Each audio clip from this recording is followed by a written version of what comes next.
सब लोग आपकी कीमत करेंगे। जैसा आप करोगे वैसा वैसा आसपास के लोग करते जाएंगे। बस इस रहस्य को समझ लो, जो कि गौतम बुद्ध ने कई सालों पहले अपने शिष्यों को बताया था। हम आज के इस वीडियो में मन को कैसे नियंत्रित करें और मन क्या है, इसके बारे में भी जानेंगे। हम अंत में आपको गौतम बुद्ध की एक रहस्यमय कहानी को सुनाएंगे। उससे पहले हम आपको खुद की कीमत कैसे बढ़ाए, उसके बारे में 15 सुझाव देंगे। तो चलिए आज की वीडियो की शुरुआत करते हैं। कुछ लोग हमेशा सोचते रहते हैं कि लोगों के बीच अपनी वैल्यू कैसे बढ़ाएं, क्योंकि उन्हें हमेशा लगता है कि कोई भी उन्हें सीरियसली नहीं सुनता और उनकी इज्जत नहीं करता। तो हम आपको बताएंगे कि समाज में अपनी इज्जत कैसे बढ़ाएं। इस वीडियो को देखने के बाद आपको किसी से पूछने की जरूरत ही नहीं पड़ेगी कि लोगों के बीच खुद की इज्जत कैसे बढ़ाएं। वो कहते हैं ना कि इज्जत गंवाने में सिर्फ कुछ घंटे लगते हैं, लेकिन इज्जत बनाने में काफी समय लग जाता है। ये समय महीनों में भी हो सकता है और सालों में भी। जिस व्यक्ति को समाज में इज्जत नहीं मिलती, वह हमेशा अप्रसन्न रहता है और मानसिक रूप से कमजोर भी होता जाता है। इसलिए इस बात का पता होना बहुत ही जरूरी है कि सोसाइटी में अपनी वैल्यू कैसे बढ़ाएं, ताकि आप खुद में सुधार करके ऐसा करने में कामयाब हो पाएं। कुछ लोग वैसे तो अच्छे खासे होते हैं, लेकिन उन्हें अपने खुद के महत्व का पता ही नहीं होता।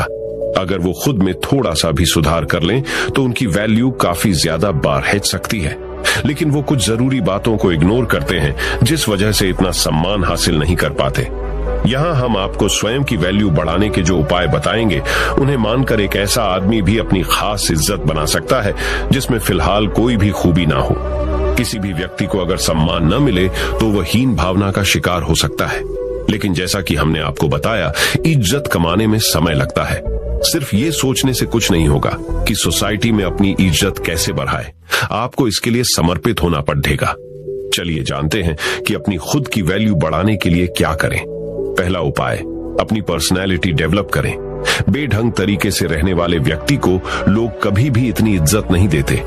जो लोग साफ सुथरे और फिट रहते हैं, उन्हें लोग अलग ही नजरिए से देखते हैं। इसलिए सबसे पहले अपने व्यक्तित्व में सुधार लाने की कोशिश करें। अच्छी पर्सनैलिटी कैसे बनाएं? हमेशा नहाए धोए रहें, अच्छे कपड़े पहने और अपनी दाढ़ी व बालों को सेट करके रखें। सबसे पहली चीज आपका दिखावा ही होता है। आप चाहे कितने ही ज्ञानी क्यों ना हो, अगर ढंग से साफ सुथरे नहीं रहते तो लोग आपको इग्नोर करना ही बेहतर समझते हैं। इसलिए कोई आपकी इज्जत नहीं करता। तो चलिए बढ़ाते हैं हमारे दूसरे उपाय की तरफ। दूसरा उपाय, किसी से डरे नहीं। अगर आप सोच रहे हैं कि लोगों के बीच अपनी इज्जत कैसे बढ़ाए, तो आज से ही डरना छोड़ दीजिए। आपको भगवान श्री कृष्णा की उस बात पर ध्यान देना होगा जब उन्होंने कहा था कि कोई आपको मार नहीं सकता, कोई आपका कुछ बिगाड़ नहीं सकता। बस आप कोई गलत कार्य ना करें। अपने अंदर के डर को कैसे दूर भगाए, आपको भी ठीक ऐसा ही करना है। आपको समाज को दिखाना है कि आपके अंदर किसी चीज को लेकर खौफ नहीं है। आप सत्य और न्याय के लिए हमेशा सच बोलने को तैयार हैं। खुद को मजबूत दिखाओगे तो अपने आप को ज्यादा सम्मान दिलवा पाओगे। निडर लोगों का लोग खुद सम्मान करते हैं। तो चलिए बढ़ाते हैं हमारे तीसरे उपाय की तरफ। तीसरा उपाय, हर समय उपलब्ध रहना छोड़ दीजिए। आपने एक बात जरूर सुनी होगी कि किसी भी जगह पर बार बार जाने से या किसी के लिए भी तुरंत हाजिर हो जाने से आदमी अपनी वैल्यू ही कम करता है। ऐसा होने पर लोग आपको ज्यादा महत्व नहीं देते। उनका यही सोचना होता है कि अरे उसे तो चाहे कभी भी बुला लो, या फिर उसे बुलाने की जरूरत नहीं है, वो अपने आप आ जाएगा। मतलब ऐसी स्थिति में आपको कोई सीरियसली नहीं लेता। आज के जमाने में लोगों का थोड़ा वेट कराना बनता है, तभी वो आपका सम्मान करते हैं। तो चलिए बढ़ाते हैं हमारे चौथे उपाय की तरफ। चौथा उपाय, अपनी जुबान को पूरा करें। आज के दौर में बहुत ही कम ऐसे लोग पाए जाते हैं जो अपने द्वारा किए गए वादों पर खरे उतरते हैं। अगर आप सोच रहे हैं कि अपनी वैल्यू कैसे बढ़ाएं, तो खुद को ऐसा बनाइए कि लोग आप पर तुरंत विश्वास करने को तैयार हो जाएं। कहने का मतलब ये है कि अपनी जुबान को हमेशा पूरी कीजिए। आपने लोगों के सामने जो कुछ भी करने को एक बार कह दिया तो समझो कह दिया। अब आपको वो काम पूरा करवाना ही है। ऐसे व्यक्ति को लोग बहुत ज्यादा महत्व देते हैं और सभी उसकी इज्जत करते हैं। तो चलिए बढ़ाते हैं हमारे 5वें उपाय की तरफ। 5वां उपाय, सामाजिक कार्यों में बढ़ चढ़ कर हिस्सा लें। गांव या शहर के सभी लोग आपको कब पहचानते हैं? जब आप सामाजिक कार्यों में हिस्सा लेते हैं और वहां अपने काम के दम पर अपनी उपस्थिति दर्ज करवाते हैं। सोसाइटी में अपनी इज्जत बढ़ाने के लिए ऐसा करना बहुत जरूरी है। यही वो मौके होते हैं जब आप सब लोगों की नजर में आते हैं। लोग आपके काम से प्रभावित होते हैं और उनके मन में आपके लिए इज्जत बढ़ती है। जब भी गांव या शहर के लिए कोई धर्म का काम या लोगों की सेवा करने का मौका मिले तो जरूर करें। तो चलिए बढ़ाते हैं हमारे 6ठे उपाय की तरफ। 6ठा उपाय, समय का सदुपयोग करें। अगर आप जानना चाहते हैं कि अपनी एक अलग शानदार रेपुटेशन कैसे बनाएं, तो समय को खराब करना छोड़ TDH दें। हमने बहुत से ऐसे लोगों को देखा है जो अपने जीवन को इतने अनुशासन के साथ जीते हैं कि उनकी बराबरी करना मुश्किल है। यकीन मानिए, हर व्यक्ति ऐसे आदमी की इज्जत करता है। अगर आप अपने समय को यूं ही बकवासबाजी में खराब कर रहे हैं तो कोई भी आपको पसंद नहीं करेगा। सब आपके बारे में ताने ही मारेंगे। इसलिए खाली समय में भी कोई ऐसा काम करें जिससे आपको नहीं तो कम से कम किसी दूसरे को लाभ हो। तो चलिए बढ़ाते हैं हमारे 7वें उपाय की तरफ। 7वां उपाय, कामयाब बने। अगर आप किसी भी क्षेत्र में सफल हो जाते हैं तो लोग आपकी खुद ब खुद इज्जत करने लग जाते हैं। फिर आपको किसी से जानने की जरूरत ही नहीं कि अपनी इज्जत कैसे बढ़ाए, क्योंकि आज के दौर में लोग सिर्फ कामयाब लोगों की ही कद्र करते हैं। जीवन में सफल कैसे बने? आप चाहे कितने भी पढ़े लिखे क्यों ना हो, अगर आप सफल नहीं हैं, आपके पास कोई अच्छा जॉब नहीं है या आपका कोई बिजनेस नहीं है, तो लोग आपको पूछते तक नहीं है। इसलिए जितने भी युवा हैं वो सबसे पहले अपने करियर पर ध्यान दें। सफल हो गए तो लोग अपने आप रिस्पेक्ट करेंगे। तो चलिए बढ़ाते हैं हमारे 8वें उपाय की तरफ। 8वां उपाय, दूसरों से ज्यादा नॉलेज हासिल करें। अगर आप अपने मोहल्ले या गांव में सबसे ज्यादा सम्मान पाना चाहते हैं तो आपको अन्य लोगों की तुलना में ज्यादा ज्ञान हासिल करना होगा। आपको अपने आप को हर तरह से अपडेटेड रखना होगा ताकि जब आप बोलें तो सभी लोग ध्यान लगाकर सुने। इसके लिए आप टीवी पर न्यूज वगैरह देखते रहें और न्यूज़पेपर्स वगैरह पढ़ते रहें। जो व्यक्ति जितना ज्यादा ज्ञानी होता है उसे लोग उतना ही ज्यादा पसंद करते हैं। तो चलिए बढ़ाते हैं हमारे 9वें उपाय की तरफ। 9वां उपाय, बेबाकी से जवाब दें। आज वो दौर है जहां कमजोर व्यक्ति को तुरंत दबाने की कोशिश की जाती है। एक बार किसी से दबने के बाद वो बार बार आप पर कटाक्ष करने लगते हैं। उन्हें देखकर दूसरे लोग भी आपके मजे लेने लगते हैं। आपको ऐसा होने से रोकना होगा। स्मार्ट कैसे बने? अगर कोई आपसे मस्ती में आकर बात कर रहा है तो उससे आंख मिलाकर बेबाकी से जवाब दें, ताकि सामने वाला व्यक्ति और अन्य लोग तुरंत समझ जाए कि ये बंदा काबू में आने वाला नहीं है। आजकल अपनी इज्जत खुद करवानी पड़ जाती है। तो चलिए बढ़ाते हैं हमारे 10वें उपाय की तरफ। 10वां उपाय, अपने टैलेंट को शो कीजिए। कुछ लोग वैसे तो हर वक्त सोचते रहेंगे कि अपनी वैल्यू कैसे बढ़ाएं, लेकिन उसके लिए जो जरूरी कदम है वो नहीं उठाते। जी हाँ, लोग इज्जत करते हैं टैलेंट की, किसी व्यक्ति की नहीं। वो दौर गया जब आदमी की इज्जत की जाती थी। आज के जमाने में इज्जत हासिल करने के लिए आपको अपने अंदर छुपे हुनर को लोगों को दिखाना होगा, तभी तो लोग आपको खास समझेंगे। इसलिए आपके अंदर जितने भी अच्छे गुण और हुनर हैं उन्हें लोगों के सामने बाहर निकालिए। 11वां उपाय, अपनी सुख सुविधा पर खर्च करें। आजकल जमाना दिखावे का है। अगर आप सिर्फ पैसे कमाकर जमा करते रहेंगे लेकिन उनका उपयोग बिल्कुल भी नहीं करेंगे तो लोग आपको कंजूस कहेंगे। ऐसे में रिस्पेक्ट करना तो दूर, लोग आपको कंजूस कहकर आपका मजाक बनाते हैं। आपके पास पैसा है तो लालच करना ठीक नहीं। अपने पैसे से कुछ ऐसे काम करिए या ऐसी चीजें खरीदिए जिससे आप लोगों का ध्यान अपनी तरफ खींच पाए। अगर लोगों को लगेगा कि आप वाकई लाइफ को एंजॉय कर रहे हैं तो लोग आपके प्रशंसक बन जाएंगे। तो चलिए बढ़ाते हैं हमारे 12वें उपाय की तरफ। 12वां उपाय, महिलाओं की इज्जत करें। समाज में महिलाओं का भी स्थान होता है। अगर आप चाहते हैं कि अपनी अच्छी रेपुटेशन कैसे बनाएं, तो महिलाओं की इज्जत करना सीख लें। याद रखें, महिलाओं द्वारा की गई पब्लिसिटी बहुत ही जल्द आपके एरिया में फैल जाती है। अगर आप सभी महिलाओं की इज्जत करेंगे तो आपके गांव में बात फैलेगी कि आप वाकई एक सम्माननीय और अच्छे व्यक्ति हैं। वहीं अगर आप महिलाओं की नजर में गिर गए तो अपनी इज्जत बढ़ाने के बारे में सोचना भी मत, क्योंकि फिर ये काम लगभग असंभव हो जाएगा। तो चलिए बढ़ते हैं हमारे 13वें उपाय की तरफ। 13वां उपाय कुछ अलग करके दिखाएं। खुद की वैल्यू बढ़ाने के तरीके। टिप्स तो कई हैं, पर ये वाला एक ऐसा तरीका है जो एक झटके में आपकी इज्जत बढ़ा सकता है। जी हाँ, साधारण जीवन तो सभी जीते हैं और ज्यादातर लोग बस खुद के लिए ही जीते हैं। अपने सपने को कैसे पूरा करें? आप अपने जीवन में कोई ऐसा काम कीजिए जिसे सब याद रखें और लोगों के बीच आपकी साख बन जाए। आप किसी भी क्षेत्र में अपने गांव या शहर का नाम रोशन कीजिए, या फिर कोई धर्म का ऐसा काम कीजिए जिससे गरीब लोगों को लंबे समय तक फायदा मिले। उपाय 14वां, अपनी कमजोरी किसी को ना बताएं। एक मजबूत इंसान वो होता है जो अपने दुख को खुद अकेला झेलता है, लेकिन खुशियों को सबके साथ बांटता है। ऐसा व्यक्ति वास्तव में इज्जत का हकदार होता ही है, क्योंकि ये एक खास गुण है जो सब में नहीं होता। आजकल लोग दूसरे लोगों की कमजोरी पकड़ने के चक्कर में लगे रहते हैं ताकि उन्हें घेरा जा सके और लोगों के बीच उसकी खिल्ली उड़ाई जा सके। आपको ध्यान रखना है कि अपनी कमजोरी को खुद तक ही सीमित रखें, अन्यथा लोग आपकी उसी कमजोरी को निशाना बनाएंगे। तो चलिए बढ़ाते हैं हमारे 15वें उपाय की तरफ। उपाय 15वां, सबके साथ प्यार से रहें। इज्जत उसी व्यक्ति की होती है जो खुद दूसरों को इज्जत देता है। अगर आप सबके साथ लड़ ढाई झगड़ा करते रहेंगे तो समाज में आपकी छवि खराब होगी और कोई भी आपका सम्मान नहीं करेगा। अच्छा व्यवहार एक बहुत बड़ी चीज होती है जो अनपढ़ और गरीब व्यक्ति को भी इज्जत दिलवा देता है। चाहे कोई छोटा हो या बड़ा, सबके साथ प्रेम के साथ बात करें। उनके साथ जब भी समय बिताएं, हंसते मुस्कुराते रहें। इस तरह से हर व्यक्ति आपके व्यवहार से प्रभावित होकर आपकी इज्जत करेगा। इस तरह से यदि आप वीडियो में बताई गई बातों पर अमल करते हैं तो निश्चित ही लोग आपकी इज्जत करना शुरू कर देंगे। आप लोगों की नजर में एक अलग ही व्यक्ति होंगे और आपकी छवि उन्हें आपकी इज्जत करने को मजबूर कर देगी। तो मैंने तो आपको अपनी इज्जत को कैसे बढ़ाए ये तो बता दिया। अब हम गौतम बुद्ध की एक रहस्यमयी कहानी से जानेंगे कि अपने मन को कैसे समझे और उसे पर विजय पाने के लिए कौन सी विधि का पालन करें।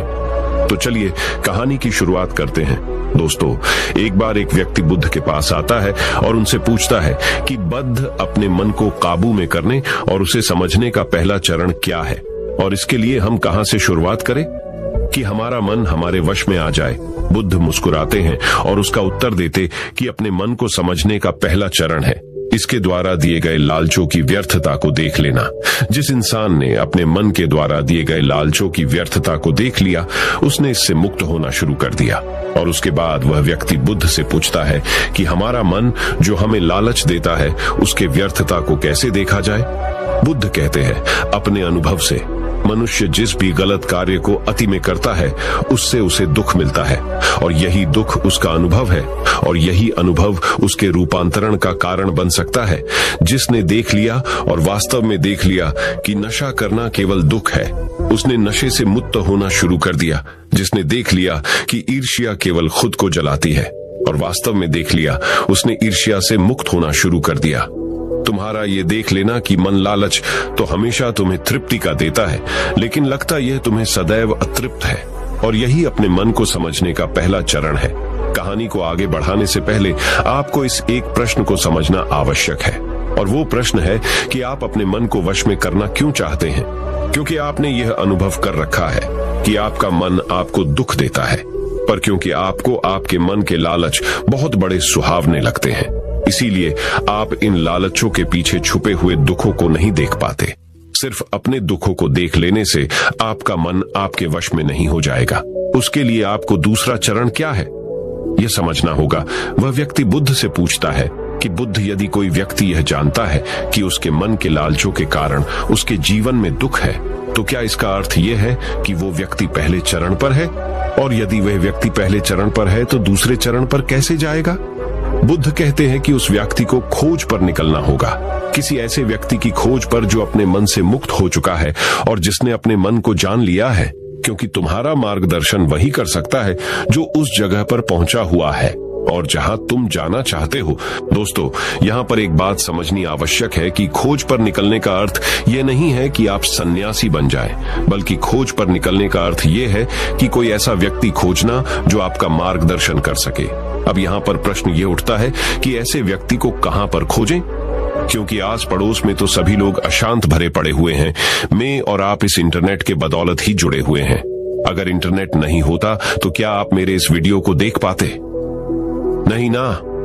दोस्तों, तो चलिए कहानी में वापस लौटते हैं और अच्छे से जानते हैं कि अपने मन को समझने का दूसरा चरण क्या है। वह व्यक्ति बुद्ध से पूछता है कि उस व्यक्ति की पहचान क्या है, जिसने अपने मन को समझ लिया है और जिसने खुद को जान लिया हुआ है, क्योंकि हर व्यक्ति यह दावा करता है कि वह ज्ञानी और बुद्धिमान है। लेकिन वास्तव में ज्ञानी कौन है, वह कैसे पता लगेगा? बुद्ध कहते हैं कि यही तीसरा चरण है, और वो चरण है सुनना ही अपने मन को समझने का तीसरा चरण है। उसके बाद वह व्यक्ति बुद्ध से पूछता है कि क्या देखकर यह पता नहीं किया जा सकता, क्योंकि आपको देखकर ही पता लगता है कि आप एक महात्मा हैं।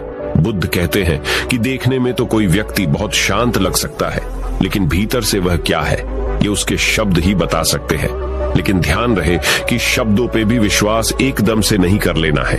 किसी भी बात पर विश्वास इसीलिए नहीं कर लेना है कि उसे मैंने कहा हुआ है या किसी महात्मा ने कहा हुआ है। किसी भी बात पर विश्वास आपको तब कर लेना है जब वह तुम्हारा अनुभव बन जाए। गौतम बुद्ध के द्वारा कही गई इस बात को मैं आपको थोड़ा और आसान भाषा में समझाने की कोशिश करता हूँ। दोस्तों, कोई कहता है कि ध्यान करना अच्छा है और कोई कहता है कि ध्यान करना बुरा है। ये दोनों ही अतिया है। अगर आप अभी ध्यान को अच्छा मानते हैं तो आप बहुत जल्द ही उसे बुरा मानने लग जाएंगे, और यही हमारे मन की चाल है। तो अब आपके मन में सवाल उठा होगा कि कैसे? तो उसका उत्तर ये है कि ध्यान की शुरुआत में आपको आनंद नहीं मिलेगा, बल्कि बोरियत महसूस होगी, और आपका विश्वास क्या था कि ध्यान अच्छा है, लेकिन आपको अनुभव क्या हो रहा है कि ध्यान बोरियत भरा है। तो धीरे धीरे आपका विश्वास बदलने लगेगा। पहले आप ध्यान को अच्छा मानते थे, लेकिन अब आप ध्यान को बुरा मानने लग जाएंगे। आप एक अति से दूसरे अति पर पहुंच जाएंगे, और यही हमारे मन की चाल है। हमारा मन हमें अतियों में ही भटकाता रहता है, और अगर आप ध्यान को बुरा मानते हैं तो आप कभी भी ध्यान करेंगे ही नहीं। अब कहानी में वापस लौटते हैं और अच्छे से समझते हैं कि अपने मन को समझने का तीसरा चरण क्या है। बुद्ध कहते हैं कि किसी भी बात पर विश्वास तब तक नहीं करना है जब तक वह तुम्हारे विवेक की कसौटी पर खरी नहीं उतर जाए, और इसके लिए कर्म करना आवश्यक है, और कर्म ही अपने मन को समझने का चौथा चरण है। अगर आप धन कमाना चाहते हैं तो आपको सही दिशा में कर्म करना आवश्यक है। ठीक उसी प्रकार अगर आप खुद को जानना चाहते हैं तो आपको सही दिशा में कर्म करना आवश्यक है। वह आदमी बुद्ध से पूछता है कि सही दिशा में कर्म करते वक्त आदमी क्या गलती कर सकता है? बुद्ध कहते हैं कि केवल दो गलतियां कर सकता है। पहली गलती है शुरुआत ना करना, और दूसरी गलती है पूरा रास्ता तय न करना। और इन दोनों गलतियों के पीछे हमारे मन की चाल होती है। कोई सोचता है कि मैं शुरुआत कल से करूंगा, और कोई सोचता है कि शायद मैं सफल न हो पाऊं। इन दोनों ही गलतियों को व्यक्ति जागरूकता की कमी के कारण करता है। बिना जागरूकता के व्यक्ति का मन उसे सही दिशा में चलने ही नहीं दे सकता, और जागरूकता ही अपने मन को समझने का पांचवा चरण है। इसीलिए दिन के हर एक क्षण को जागरूकता के साथ जियो। कोई भी कार्य करो तो उसे जागरूकता के साथ करो। अगर सांसें भी लो तो उसे जागरूकता के साथ लो। बिना जागरूकता के साथ जिया गया एक भी क्षण मृत्यु के समान है। और ध्यान रहे कि जागरूकता बिना ध्यान के संभव नहीं है। वह व्यक्ति बुद्ध से पूछता है कि बुद्ध अपने जागरूकता के स्तर को कैसे बढ़ाया जा सकता है। बुद्ध कहते हैं कि ध्यान के द्वारा, और ध्यान ही छठा चरण है। एक बार आप अपने मन को समझने के 6 चरणों को ध्यान से समझिए। अपने मन को समझने के 6 चरण कौन कौन से हैं? चलिए जानते हैं। पहला चरण, थोड़ी जागरूकता के साथ ये देख लेना कि ये मन ही दुख के बीज बोता है। दूसरा चरण, किसी ऐसे व्यक्ति को खोजना जो मन से मुक्ति पाने का मार्ग बता सके। तीसरा चरण, सुनना। चौथा चरण, सुने हुए को कार्य में लाना। पांचवा चरण, जागरूकता, जिससे आप मार्ग से भटके ना। छठा चरण, ध्यान। यदि सीधे शब्दों में कहा जाए तो ध्यान ही वह नाव है जिस पर बैठकर मन रूपी नदी को पार किया जा सकता है। लेकिन ध्यान तक पहुंचने के लिए शुरुआती 5 चरण बहुत आवश्यक है। अभी आप कौन से चरण पर हैं? हमें नीचे कमेंट बॉक्स में कमेंट करके जरूर बताएं, क्योंकि दोस्तों हर ज्ञानी इन 6 चरणों से गुजरता ही गुजरता है। दोस्तों अब जानते हैं कि अपने मन को अपना सेवक कैसे बनाए, एक सच्ची कहानी से। तो चलिए कहानी को शुरू करते हैं। एक बार एक राज दरबार में एक कलाकार आता है और इस कलाकार की खासियत ये थी कि जब भी यह कलाकार अपनी कलाकारी दिखाता तो ऐसा कोई भी व्यक्ति नहीं होता था जो इसके कलाकारी को देखकर हंसे ना।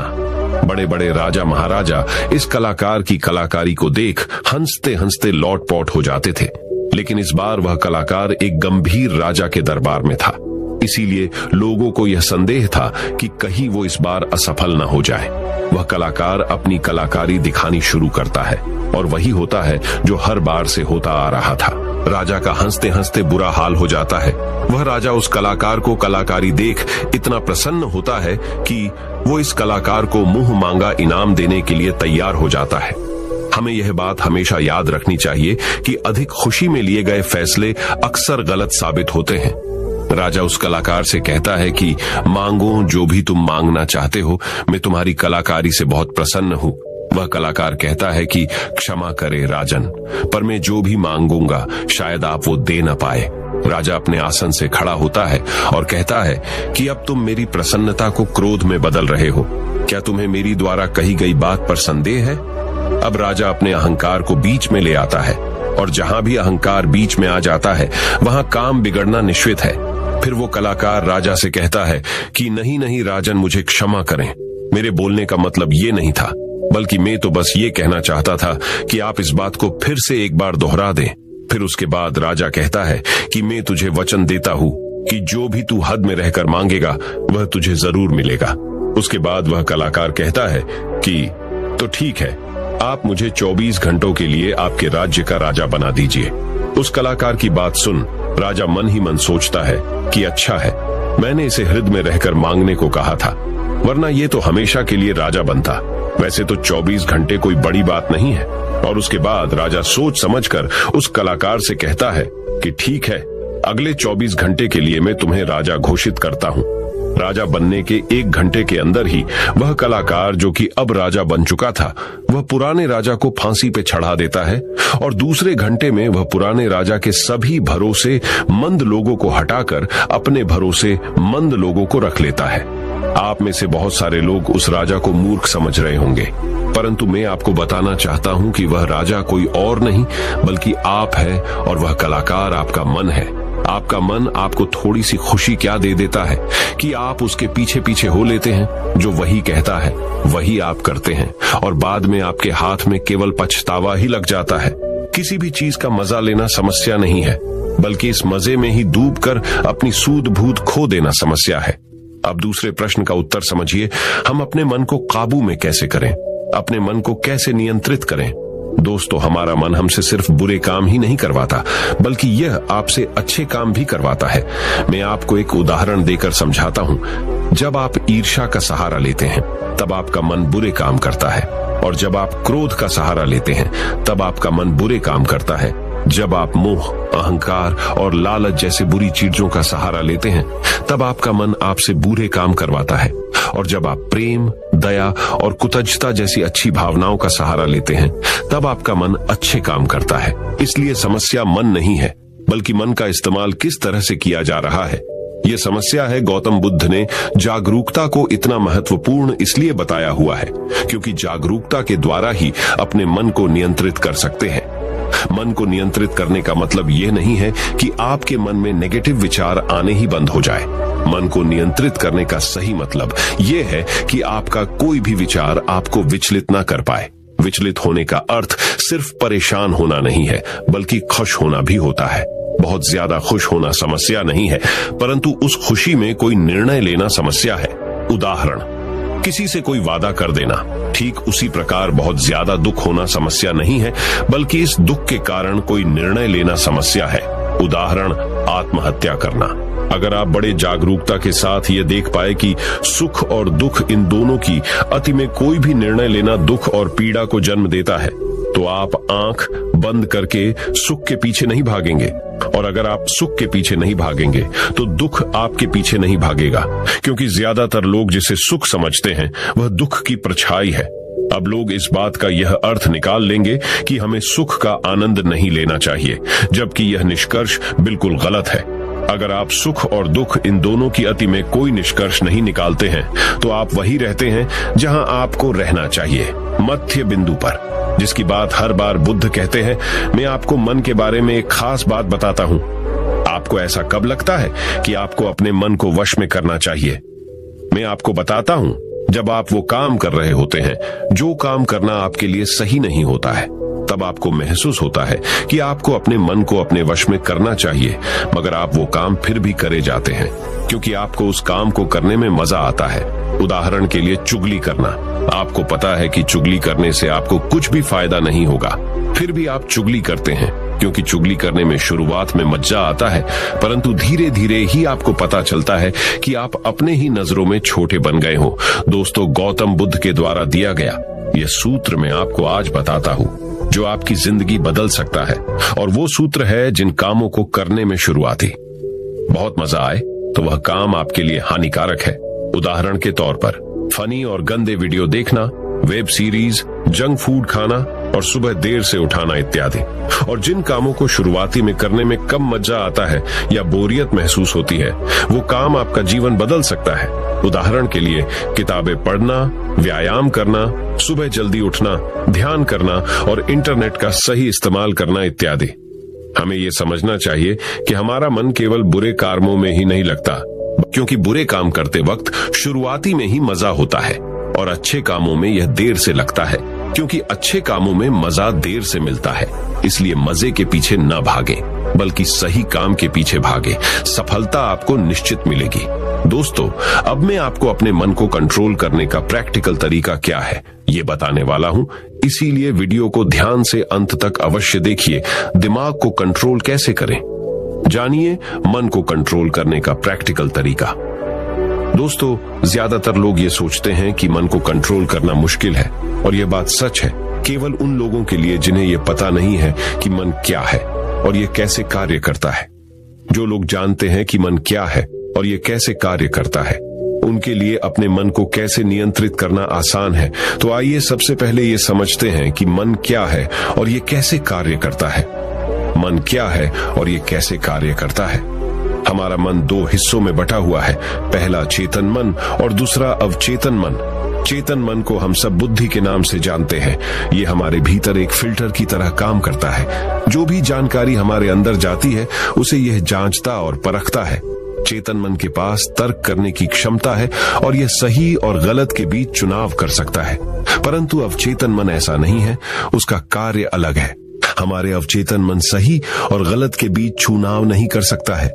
जो भी जानकारी चेतन मन सही मानकर अवचेतन मन में भेज देता है, वह उसका विरोध नहीं करता है, चाहे वह जानकारी गलत ही क्यों ना हो। एक उदाहरण देकर समझाता हूं। मान लीजिए कोई व्यक्ति आपको कमजोर कहता है, मगर आप कमजोर नहीं हैं, तो आपका चेतन मन उस व्यक्ति की बातों का विरोध करेगा। मगर जब वह व्यक्ति उसी बात को आपसे बार बार कहेगा और उसी के साथ ही अन्य लोग भी उसी बात को बार बार कहेंगे, तो आपका चेतन मन इस बात को सच मान लेगा और आपके अवचेतन मन में भेज देगा। और अवचेतन मन का काम है जो बात उसके भीतर चली गई है उसे सच साबित करना। इसका सबसे बड़ा उदाहरण है, जब हम छोटे हुआ करते थे उस समय हमारे भीतर बहुत आत्मविश्वास था, परंतु जैसे जैसे हम बड़े होते गए हमारा आत्मविश्वास कम होता गया, क्योंकि हमारे स्कूल और कॉलेजेस से और समाज से बार बार नकारात्मक बातें सुनने को मिली और हमारा अवचेतन मन उन्हें सच मान बैठा। हो सकता है कि आपने इस बात पर ध्यान दिया हो कि आप गलत करना तो नहीं चाहते, परंतु फिर भी गलत करते हैं। आप डरना तो नहीं चाहते, लेकिन डर जाते हैं। ऐसा क्यों होता है? क्या आप जानना चाहते हैं? तो वीडियो के अंत तक बने रहे। दोस्तों, ऐसा इसीलिए होता है क्योंकि जाने अनजाने में आपके अवचेतन मन में बहुत सारी गलत जानकारी चली गई हुई है, जिसे वह सच मन बैठा हुआ है। तो अब प्रश्न यह उठता है कि इसका समाधान क्या है, क्योंकि बहुत सारी गलत जानकारी हमारे भीतर जा चुकी है और हमारा आत्मविश्वास कम हो चुका है। अब आप इसका समाधान समझिए। अब तक आपने ये समझा कि मन क्या है और ये कैसे काम करता है। अगर एक लाइन में कहूं कि मन क्या है, तो हमारा मन जानकारी का एक ढेर है जो जाने अनजाने में हमारे भीतर चली गई हुई है। अब हमें सबसे पहले यह समझना होगा कि चेतन मन जानकारी लेता कहां से है। वे कौन से द्वार है जहां से जानकारी भीतर प्रवेश करती है। अपने मन को कंट्रोल करने के उपाय और समाधान हमारे अंदर जानकारी जाने के 5 द्वार है, और वो है आंख, कान, नाक, जीभ और त्वचा। इन्हें हम 5 इंद्रियों से भी जानते हैं। बहुत सारी गलत जानकारी हमारे भीतर जाने के कारण हमारा मन हमारे वश में नहीं है। अगर हम अपने मन को अपने वश में करना चाहते हैं तो हमें बहुत सारी सही जानकारी इस मन को देनी होगी।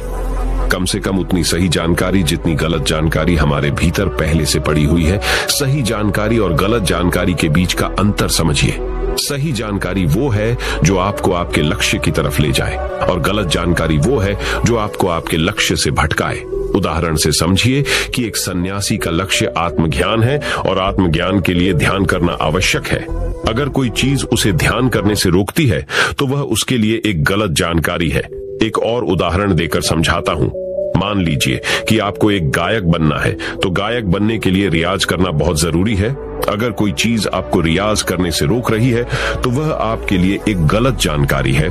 तो अपने मन को कंट्रोल करने के लिए आपके पास एक लक्ष्य का होना बहुत जरूरी है, क्योंकि अगर आप अपने मन को कहीं पर जाने से रोक दोगे तो उसे कहीं पर तो भेजना भी तो पड़ेगा। अगर आपके पास लक्ष्य है तो आपको सबसे पहले क्या करना है, ये ध्यान से समझ लीजिए।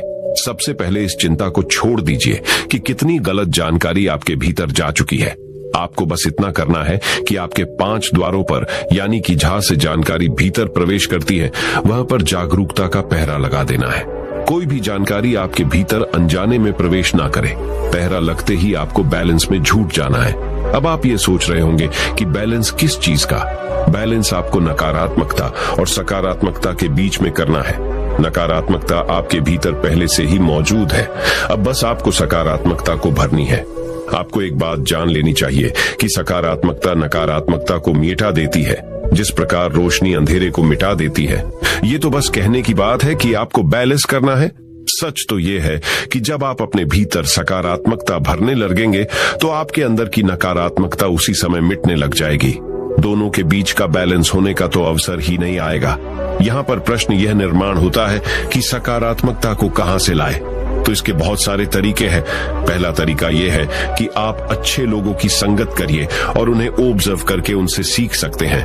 अब ये सही लोग आपके पास हो सकते हैं या नहीं भी, आप इंटरनेट, बुक्स और वीडियोस के द्वारा इनकी संगत कर सकते हैं। उदाहरण के लिए, अगर आप बुद्ध की संगत करना चाहते हैं तो आप उनके ऊपर लिखी हुई किताबों को पढ़कर और ऑडियो टेप सुनकर उन्हें समझ सकते हैं। ध्यान रहे, हमेशा ऐसी चीजें पढ़े, सुने और देखे जो आपकी लक्ष्य से जुड़ी हुई हो। जब आप लगातार अपने भीतर अपने लक्ष्य से जुड़ी अच्छी जानकारी भेजते हैं तो आपके अंदर की नकारात्मक जानकारी को धोकर साफ करती है। अभी हमारा मन गलत जानकारी में उलझा हुआ है जो अनजाने में हमारे भीतर चली गई हुई है, जिसके कारण हम अक्सर कहते हैं कि हमारा मन हमारे वश में नहीं है और हमारा मन किसी भी काम में नहीं लगता है। हमें यह समझना चाहिए कि मन हमारा है, हम मन के नहीं है। वही सुनो जो आपके लक्ष्य से जुड़ा हुआ है, वही देखो जो आपके लक्ष्य से जुड़ा हुआ है, और वही पढ़ो जो आपके लक्ष्य से जुड़ा हुआ है, वही करो जो आपके लक्ष्य से जुड़ा हुआ है। मैं आपको एक उदाहरण देकर समझाता हूँ। अगर आपका लक्ष्य खिलाड़ी बनना है तो आपको वही चीजें खानी चाहिए जो आपको खिलाड़ी बनाए। मन पर नियंत्रण रखने के लिए इंद्रियों पर संयम आवश्यक है, और संयम के लिए अनुशासन आवश्यक है, और अनुशासन के लिए एक सही निर्णय आवश्यक है जो आपको अभी लेना है। तो दोस्तों, उम्मीद करता हूं कि खुद की कीमत कैसे बढ़ाएं, उनके टिप्स और अपने मन को कैसे नियंत्रित करें, इस पर गौतम बुद्ध की कहानी आपको पसंद आई होगी। तो इस वीडियो को जितना हो सके उतना अपने दोस्तों के साथ शेयर कीजिए और हमारे चैनल को सब्सक्राइब कीजिए और इस वीडियो को एक लाइक कीजिए। आपका इस वीडियो को देखने के लिए बहुत बहुत धन्यवाद। नमो बुद्धाय।